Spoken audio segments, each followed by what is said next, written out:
எனக்கு பண்ணி விடு, நீ வச்சுக்கல அதை எனக்கு பண்ணி கொடு அப்படின்னு எனக்கு பக்கத்துல இருந்தவங்க தட்டி கொடுத்துதான் நீ அதை பண்ணக்கூடாது, அதை படிக்கக்கூடாது அப்படின்னு எனக்குள்ள இருக்கிறத தட்டி எடுக்கணும்.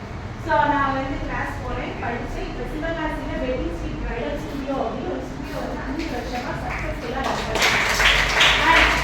இந்த இடத்துல இன்னொரு விஷயம் நான் பண்ண விரும்புகிறேன். நான் படித்து வேலைக்கு போயிட்டு இருந்தபோது சம்பாதிச்ச காசு, இன்ஃபேக்ட் இப்போ வரைக்கும் நான் வேலைக்கு போயிட்டு இருந்தாலும் நான் சம்பாதிக்கிற காசை விட அதிகமாக சம்பாதிக்க இந்த தொழில். ஸோ நம்ம படித்து வேலைக்கு போகிறோம், அது ஒரு பக்கம் இருக்கட்டும். பட் அதை விட நம்மளோட ஸ்கில்லை வந்து வளர்த்துருக்கோம் அப்படின்னா எந்த மாதிரி சுச்சுவேஷன், நமக்கு ஃபேமிலி சுச்சுவேஷன்ஸ் இருந்தாலும் நமக்குன்னு ஒரு ஸ்கில் இருந்தால் அதை எந்த வயசுல